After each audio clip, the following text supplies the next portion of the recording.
Hi, everybody. This is Moshe Rothschild, the Global Israel Alliance, bringing you the summary of the news from Israel. It is Friday, June 12th, 2020, and the beard just keeps getting longer. I'm not shaving it till the Jets win the Super Bowl. Anyhow, this week, what happened? The Knesset was closed this week after an Arab MK tested positive for the coronavirus. The Knesset member Sami Abu Shahanda of the Joint List tested positive, causing the Knesset to shut down, and 700 workers were ordered to stay home. Palestinian flags, pictures of Stalin, and other very disturbing images were seen at an anti-annexation rally in Tel Aviv this week. As you know, after July 1st, sometime Israel is planning to annex part of, we don't know the exact map, of what's called the West Bank, what we refer to as Judea and Samaria. And there's a lot of controversy about that. So there was this rally against it in Tel Aviv, and an op-ed that I saw from the Israel Hayom newspaper said, how is it possible to demonstrate for peace and democracy under a flag of terror and dictatorship? This week as well, it was reported that a drone strike hit Iranian targets in Syria and 12 terrorists were killed. The drone strike was from an unidentified country, and I will give you one guess as to who that country is. The atomic watchdog, what are they called? The IAEA, right? The International Atomic Energy Agency. They reported that Iran is stonewalling them as they continue to enrich uranium, and it's been reported that there's been a 33% jump in Iran's stockpile of nuclear material, enriched uranium. So we definitely have to keep our eye on that story there. Continuing in the news, Israeli health officials are fearful as a second wave of corona seems to be underway.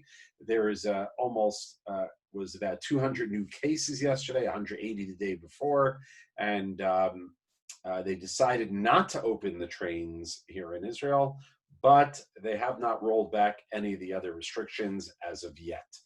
The United Arab Emirates former police chief calls on the Arab world to accept Israel. Are we living in messianic times or what?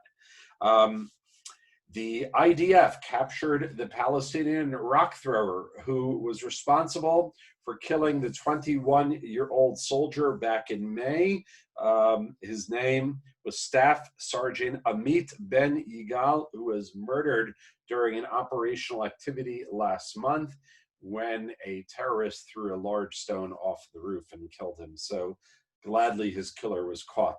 The government announced that they will be bailing out El Al Israel Airlines to stave off bankruptcy. The finance ministry is giving them a $250 million loan instead of the $400 million loan that was requested. There's also going to be a stock float, and whatever is not bought by the public will be guaranteed to be bought by the government. The Palestinian Authority aims to bring world condemnation down on Israel's annexation plan, which of course we mentioned before.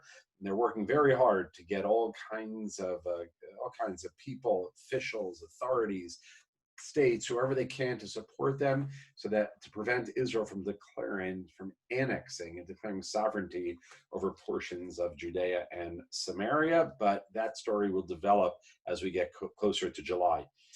Iran claims an alleged spy that worked for both the Israelis and the Americans, who was responsible for handing over the details of the Iranian general Qasem Soleimani, who was assassinated by the U.S. in January. This alleged spy is sentenced to death this week. They announced that, and the U.S. and Israel have made no comment. The mayor of our town was in the news this week. The mayor of Efrat said we must seize this historic opportunity for annexation. And I quote our mayor, Oded Revivi, "This doesn't answer all our dreams, but you have to keep it in perspective and see what the alternative is. In an interesting report the release this week, that Palestinians actually prefer living under Netanyahu than under Mahmoud Abbas, the head of the Palestinian Authority. Honestly, I was not surprised by that. Anyhow, hope you're all doing well.